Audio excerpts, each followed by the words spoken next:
Hey guys, it's Jack.punkington here, and it's kinda late, and I'm just jamming around on the old Ibanez, and I just thought I wanted to talk about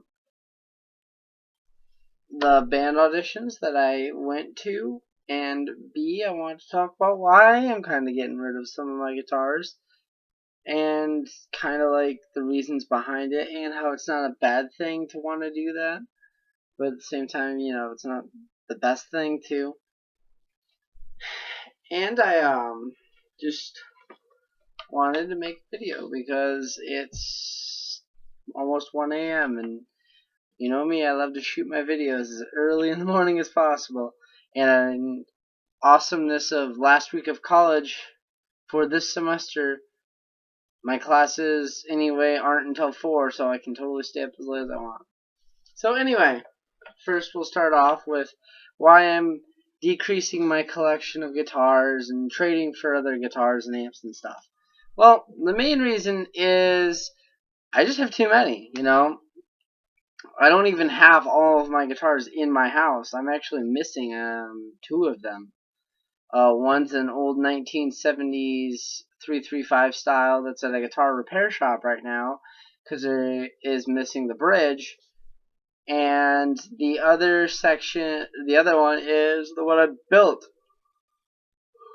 which is getting painted right now. So, but the other reason is, like I said, I have too many, but I want to stick down to just a few electrics. I'm obviously, when it's all done, I'm gonna get rid of that 335 because it's nice, but I wouldn't mind getting something a little more stable. And like I said, I have way too many. I also have a Squire that when it's done being remade, that's mine. I have 2 that I'm remaking. One's a customer that's a friend of mine. The other one's mine. I'm going to sell. So, and because I wouldn't mind just getting back to having like regular guitars. Like this is the first time I've picked up my Ibanez in maybe like 2 months or a month. I've been playing my Gibson a lot, like I always do, and I've been playing my Fender. I've hardly played the Flying V, and I played the Explorer a little bit, and the Explorer and the Flying V are the 2 that I'm trying to get rid of. I got rid of the Gold Top for an amazing amp that is now my main head. It's a Crate GX600, which I will do a review on. Maybe tomorrow. It's a little too late tonight. Plus, I'm still trying to figure out how to fix my audio with that. I'm thinking about just using my other camera instead of this one. But what I'm trying to do is trade my PV and my Flying V for. I wouldn't mind a nice high-end Epiphone SG or a nice low-end Gibson SG. Same with a Les Paul. I would love a Black Beauty custom Epiphone just because it has the look of a Black Beauty and you can swap out the pickups.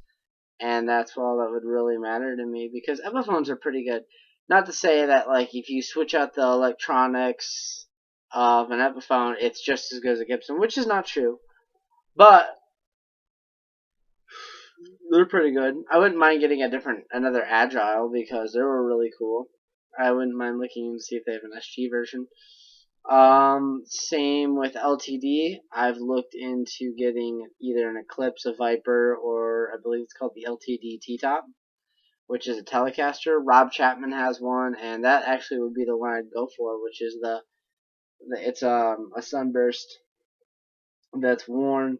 Normally, I don't go for relic guitars because I want them to have my own relicness on them. But the other reason is because I have a big thing with like Sunburst guitars.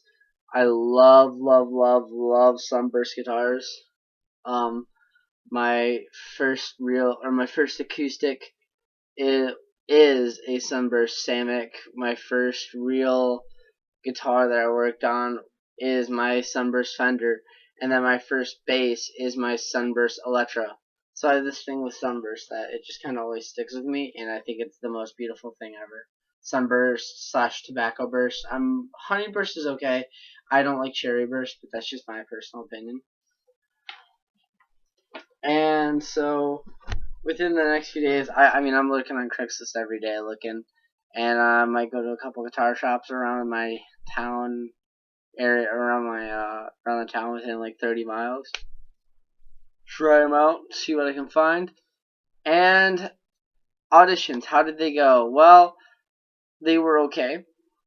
I went in expecting to play 90s alternative and modern rock, and when that's how he described it to me, that they were playing shows, they wanted a lead guitar player. They gave me a couple set lists to look at, and some songs I thought were kind of weird, some were okay, and I'm like, okay. And I went in there totally ready for kind of a grungy, not a grunge, a kind of like a heavier sound than what was played. They were all really nice. They were really cool and trying to make me comfortable. They offered me, a drink, and we jammed around. And I would be lying if I said I didn't have fun. I had a great time because I hadn't jammed with the band in a while. But it just wasn't for me. It was nothing against any of them. I felt kind of bad because I went in with my half stack, which is my B52 custom cab and my GX600 crate head. And I go in, and the other guitar player's got this little PV about the same size as my sidekick right here, my Squire sidekick that I keep by my bedside that I do for my reviews. And just hooked up to a PA system that they're using, and the singer's just singing, and I felt really uncomfortable with them just because of the sound mashing up. I went in, like I said, expecting stuff like an STP sound or a lit sound, and I get in and we cover those songs, and it's still a little lighter.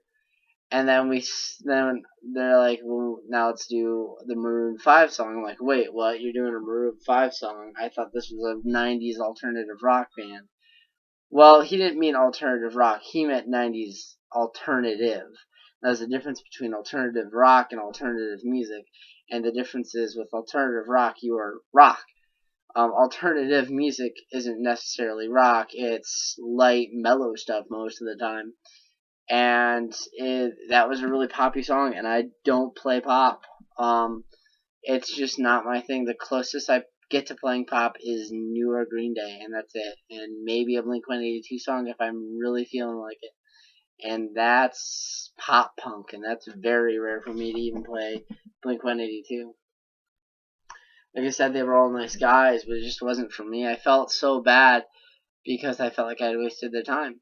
And I hope they find someone that, fits. Because there's definitely someone out there. Just for my personal taste, I'm heavier. I like the Nirvana sound. My sound is even heavier than Nirvana's sound. Nirvana's sound is very, unshaped, very fuzzy. And my sound is very, gainy, but it's very sharp. I do fuzz occasionally, but most of the time I have my gain up really high and my sharp really high, so it's very precise. So you could hear every mistake I made, but you can hear every good thing I do. And that's a lot of like a metal style, but I incorporate my melodic style, and I'm moving towards metal in my style of playing and just jamming out. I've actually got an offer to join a metal band that I might do. I don't know. So, but overall, good guys, but not for me. Best of luck to them. I know they'll find someone, and hopefully I'll find a new guitar here really soon and shoot a video. I did find on Craigslist this really cool Tom DeLonge like 335 style that someone had painted black and put an Assassin's Creed logo on it. And as you all know, I'm a huge AC fan, so we'll see about doing that. And if we do, we'll definitely make a review. This is Jack Punkington signing out. Remember to follow your dreams and don't let anyone stop you. Talk to you guys later. Peace.